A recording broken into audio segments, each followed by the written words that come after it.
os mundos visíveis e invisíveis, a região química. Se alguém é capaz de usar conscientemente seu corpo espiritual, com a mesma facilidade com que usamos nossos veículos físicos, voasse da Terra aos espaços interplanetários, a Terra e os outros planetas do nosso sistema solar parecer-lhe-iam como se fossem compostos de 3 espécies de matéria. A matéria mais densa, que é a nossa Terra invisível, parecer-lhe-ia como se fosse o centro do globo, tal como a gema que ocupa o centro de um ovo. Em torno desse núcleo, ele observaria uma matéria de um grau mais sutil, disposta uniformemente em relação à massa central tal como a clara está ao redor e externamente a gema. Mediante uma observação um pouco mais atenta, descobriria também que essa segunda espécie de substância interpenetra a Terra sólida até o centro, do mesmo modo pelo qual o sangue se infiltra pelas partes mais sólidas da nossa carne. Pela parte externa dessas 2 camadas de matéria interpenetradas ele observaria uma terceira camada, ainda mais fina, que corresponderia à casca do ovo, com a diferença de que esta terceira camada é a mais fina e sutil dos 3 graus de matéria, e que interpenetra ambas as partes internas.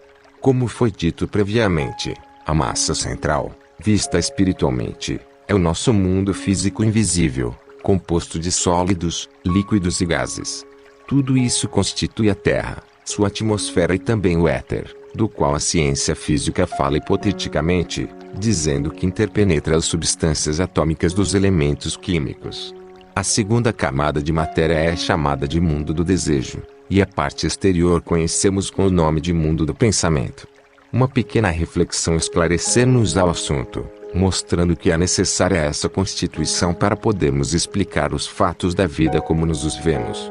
Todas as formas do mundo ao nosso redor são constituídas de substâncias químicas, sólidos, líquidos e gases, mas, no que se refere ao seu movimento, tais formas obedecem a impulsos distintos e separados e, quando essa energia impulsionadora cessa, a forma torna-se inerte. Uma máquina a vapor move-se pelo impulso que recebe de um gás invisível chamado vapor. Antes que o vapor encha o seu cilindro, a máquina permanece parada e, quando a força impulsionadora é desviada, seu movimento para novamente. O dínamo gira sob a influência ainda mais útil em uma corrente elétrica, que também pode fazer funcionar um aparelho telegráfico ou fazer soar uma campainha, mas o dínamo cessa o seu giro veloz e o som persistente da campainha emudece quando se interrompe a passagem da corrente elétrica. A forma do pássaro, do animal e do ser humano também cessa seu movimento quando a força interna que chamamos vida dela se retira. Todas as formas são impelidas ao movimento pelo desejo. O pássaro e o animal cruzam a terra e o ar no seu desejo de garantir o alimento e o abrigo, ou com o propósito de procriação.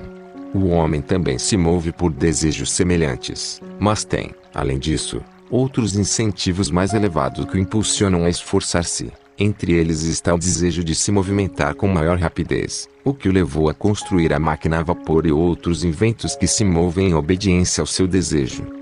Se não houvesse ferro nas montanhas, o homem não poderia construir máquinas. Se não houvesse cálcio no solo, a estrutura óssea do esqueleto seria impossível e se, finalmente, não houvesse este mundo físico, com seus elementos sólidos, líquidos e gasosos, este nosso corpo denso jamais teria existência. Raciocinando de modo análogo, torna-se logo evidente que se não houvesse um mundo do desejo, composto de matéria de desejos, não teríamos meios para formar os sentimentos, as emoções e os desejos. Um planeta composto com os materiais que percebemos com ossos e os físicos e com nenhuma outra substância, poderia ser o reino de plantas que crescem inconscientemente as que não têm desejos que as obriguem a se mover. Entretanto, a existência dos reinos animal e humano seria impossível. Além disso, há no mundo um número infinito de coisas, desde os mais simples e elementares instrumentos até inventos mais complexos, habilmente construídos pela mão do homem. Isso revela o fato de que existe o pensamento humano e sua habilidade. O pensamento também deve ter sua fonte de origem, tal como a forma e o sentimento. Vimos que era necessário ter o material adequado para construir uma máquina a vapor, ou um corpo e, raciocinando de modo idêntico, concluímos que, para obter-se material para exprimir desejos, deve haver um mundo também composto de matéria de desejos.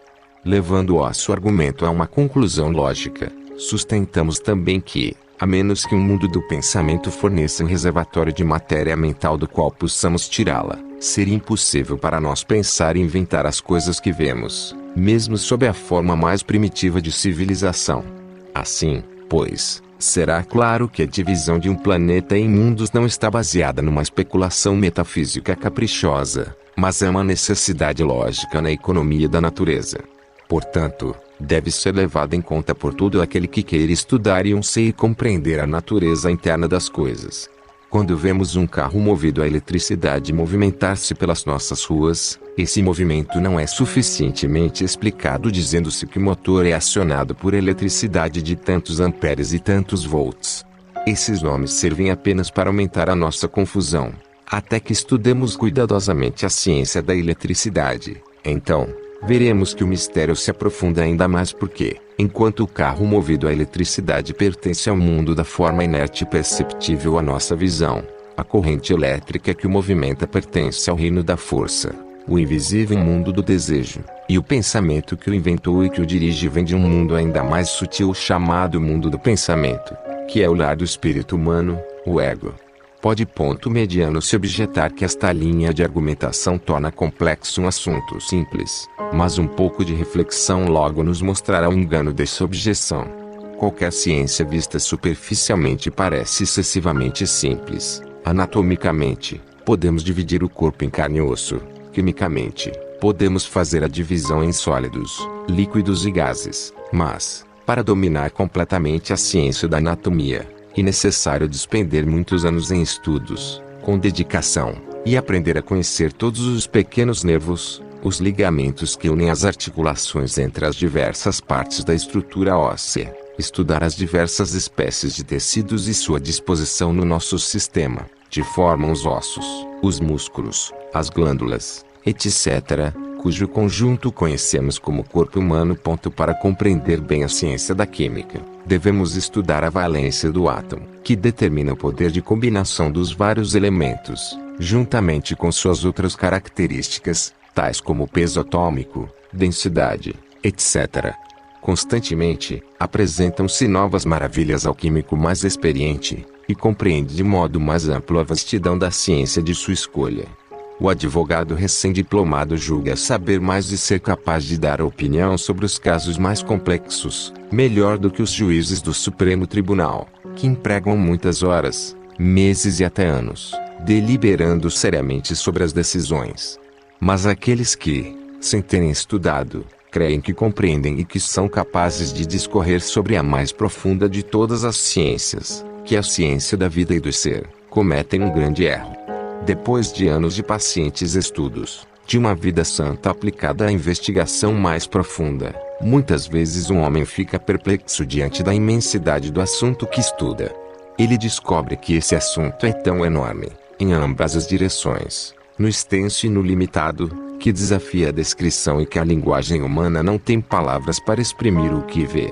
Portanto, nós sustentamos que, e falamos apoiados num conhecimento conseguido depois de muitos anos de investigação de profundos estudos, as distinções mais sutis que fizemos e faremos não são de forma alguma arbitrárias, mas são absolutamente necessárias, como são as divisões e distinções feitas na anatomia ou química.